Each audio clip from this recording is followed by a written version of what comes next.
aqui em mais um Café dos Polos EAD, Unifanol, Dom Luiz e Washington Soares. E hoje o nosso tema é espetacular. É um tema muito importante. Sabe por quê? Porque nós tivemos, dentro dessa atual conjuntura, muitas vezes que irmos para o trabalho remoto. E aí, nesse trabalho remoto, como é que a gente contrata a nossa equipe? Tem várias formas de contratar e nós precisamos estar bem orientados sobre como fazer. Por isso, estamos trazendo uma professora maravilhosa que eu quero logo saudar. Sinta-se muito bem-vinda, Dânia, que maravilha! Aqui no Café dos Polos, EAD Unifanol, Dom Luiz e Washington Soares. Ela, que é advogada, tem uma empresa nessa área, né, justamente com foco na área trabalhista, que é o escritório Fiorin Lung. Dânia, que é minha colega, estou muito feliz que você está aqui para tirar muitas dúvidas sobre esse tema, que é um tema relativamente novo, e que temos que estar muito alerta para fazer o certo e não termos aí nenhuma surpresa, porque o mundo de negócios, o melhor é a gente se antecipar. Por isso, a gente vai começar logo com uma pergunta, né, para que você, que é a nossa expert, que tem, gente, mestrado na PUC, viu? Não é qualquer coisa, não. Além de que ela é palestrante, também é professora universitária, autora de livros, é uma pessoa maravilhosa, tem uma pós lá na GV que ela fez na área de contratos, enfim. Eu vou ter que parar de falar tanto de você, amiga, porque são tantas, né, os adjetivos, e a gente quer mesmo é saber como é que são os tipos de contrato, de trabalho, né? Porque às vezes a gente está acostumado com um modelo mais tradicional, mas existem outras alternativas, e aí eu queria que você não esquecesse, mas contasse tudo aqui para a gente. Ana Flávia, muito obrigada pelo convite, realmente é uma honra, né, estar aqui com você, estar aqui com vocês, é um grande privilégio, quero agradecer aqui pela grande oportunidade de falar para esse seu público, que é fantástico, e poder esclarecer essas dúvidas que podem surgir, né, na vida, no cotidiano, e colocar aqui esses pontos que as pessoas precisam observar, que às vezes são pontos tão simples para que se faça e evita prejuízos, né, com esses esclarecimentos.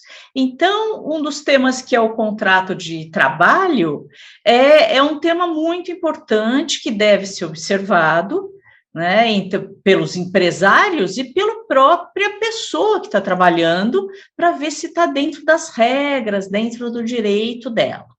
Então, vindo aqui, respondendo a sua primeira pergunta, quando a gente fala em contratos de trabalho, nós temos todo, né, trabalhador, ele pode ser, todo empregado é um trabalhador, mas nem todo trabalhador é empregado. Então, nós temos o contrato de emprego, mas também temos os contratos que são de prestação de serviço. Então, muitas vezes você fala assim, mas ele é um PJ. O que é um PJ? Um PJ é um trabalhador autônomo que presta serviços para a empresa, mas, como o próprio nome diz, né, ele tem mais liberdade contratual, liberdade na forma de contratação, no desenvolvimento do contrato, diferente de um contrato de trabalho que é esse comum, que a gente conhece, que é do empregado com registro na carteira, CLT. Esse empregado, ele tem regras mais fixas, como jornada de trabalho, que é de 8 horas diárias, 44 horas semanais, enquanto a pessoa contratada, o terceiro, ele tem mais liberdade quanto à negociação dessa jornada. O empregado, ele tem o salário fixo e ele obedece ordens. Você fala assim, mas o PJ também não obedece ordens? A diferença é uma observância das regras contratuais, quando é um prestador de serviço. E o empregado, não, ele obedece regras mais rígidas, ele não pode atrasar, ele não pode faltar, ele é advertido. Então, você tem o que aqui? Você tem essa questão mais rigorosa. E esses tipos de contratos, quando a gente fala do contrato de trabalho, existem vários tipos de contrato também, que aí amplia a visão, né, para você ver, olha, contrato por prazo determinado e indeterminado. Em regra geral, você não tem prazo para terminar. Se não tem prazo para terminar, quando você é mandado embora, rescinde o contrato, você vai ter um aviso prévio. Já contratos por prazo determinados, você sabe quando vai terminar, e aí o empregador não precisa pagar o aviso prévio nem a multa dos 40%. Você tem o contrato quando existe uma redução grande do movimento, da demanda, você pode reduzir os contratos para contratos por tempo parcial. Então, são no máximo, né, 26 horas semanais, podendo até estender até 30 com hora extra, e aí você reduz o salário pelo valor hora. Então, o sujeito que trabalhava ganhava R$ 2.400, R$ 10 por hora, ele acaba tendo a redução, se reduzir pela metade, trabalha metade e reduz pela metade, mas não reduz o valor da hora e paga o valor da hora.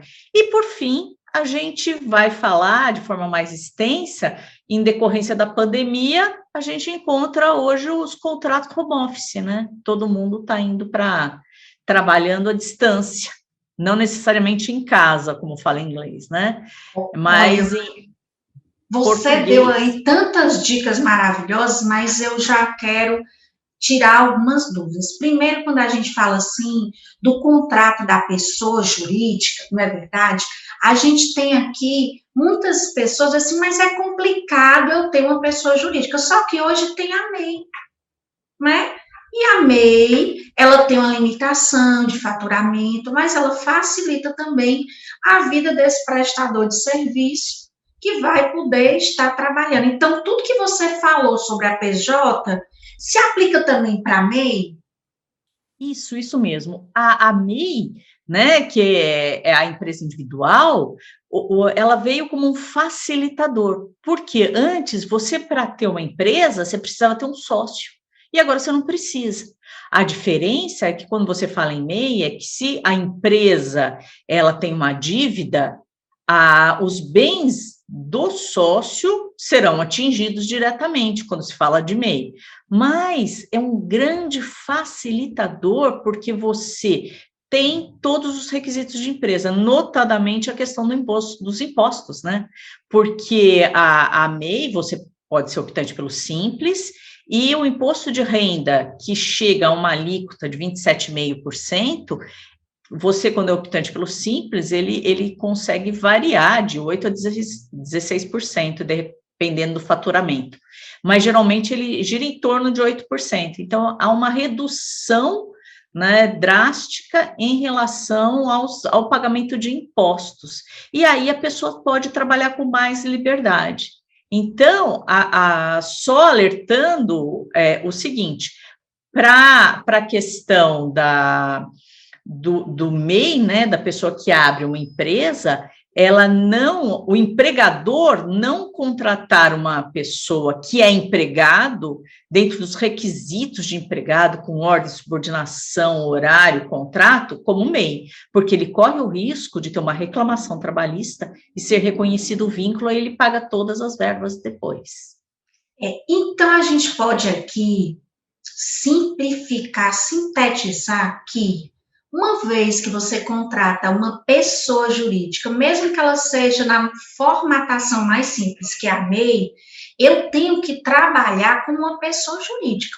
Um contrato com as obrigações que aquela empresa tem, e da mesma forma, eu vou cobrar resultados. Eu posso até no contrato, entre a minha empresa e essa pessoa jurídica, colocar algumas cláusulas sobre a quantidade de horas que ela vai precisar trabalhar naquele serviço, mas nunca fixar ou confundir com ponto, horário, com horário fixo e rígido. Isso é para funcionário que vai assinar carteira. Não é para a pessoa jurídica, porque essa troca é que pode prejudicar a empresa. A empresa quer pagar menos imposto, te contrata com PJ. Aí o que vai acontecer? Eu acabo misturando as coisas e criando um passivo trabalhista. Não é verdade? Não, muito bem observado, porque o que a gente vê é bem isso. A pessoa, o empregador, ele quer economizar em 13º, férias, fundo de garantia, INSS, aí ele fala, não, vou contratar um PJ. Ele está criando... Então, se for contratar um PJ, né, ele vai ter que tratá-lo dentro de uma subordinação contratual, como você muito bem observou. Coloca ali, olha... Né, o trabalho vai ser desenvolvido dentro do horário comercial. O escopo, o objetivo, o objeto do seu contrato é a prestação de serviço na área de informática, né, dentro dessa limitação. Agora, se você pega um contrato de PJ e coloca seu horário é das 8 às 18, você vai receber 5 mil por mês, você não poderá atrasar, ele atrasa, você manda um e-mail dizendo por que você atrasou, etc., nítida subordinação. Você junta isso, o juiz vai reconhecer o vínculo empregatício, aí ele vai pagar, né? Vai ter que registrar, pagar o atrasado do INSS com multa, vai ter que pagar 13º, férias, fundo de garantia e verbas rescisórias. Então, existe sim a grande possibilidade de você terceirizar esses serviços, mas de uma forma legal, não bacaninha, assim, também, né, bacaninha, uma forma prevista em lei, e essa linha é bem tênue, e o que tem que ser evitado é esse passivo, você economiza ali e gasta aqui, por isso tem que ser muito bem trabalhado esse tratamento com o PJ e esse contrato. Pois é, eu quis aqui, sabe, Dani, chamar atenção para esse ponto, porque às vezes você recebe uma orientação de um colega ou até de um prestador de serviço, contrate assim que sai mais barato, mas falta a orientação de como proceder, né? Então, essa pessoa jurídica que você contrata, ela jamais poderá assinar documentos pela sua empresa, não é verdade? Porque se eu tiver o e-mail da minha empresa, com a pessoa lá assinando, autorizando questões financeiras, autorizando compras, isso também vai ser usado como prova, e aí é aquela coisa, né? Se a gente vai fazer o certo, dá um pouco mais de trabalho, mas vamos fazer sem deixar rastro, para não ter surpresa, porque a surpresa, gente, ela aparece quando a gente menos espera, e nós não sabemos, então vamos fazer o certo, sai mais barato, e para isso, eu gosto muito de alertar, é bom você ter sempre um profissional da área jurídica te orientando, não é? Então, a gente está aqui hoje conversando com a Dânia, estamos chegando já ao final do nosso primeiro bloco, mas está tão empolgante que eu não queria nem terminar, vou ser sincera.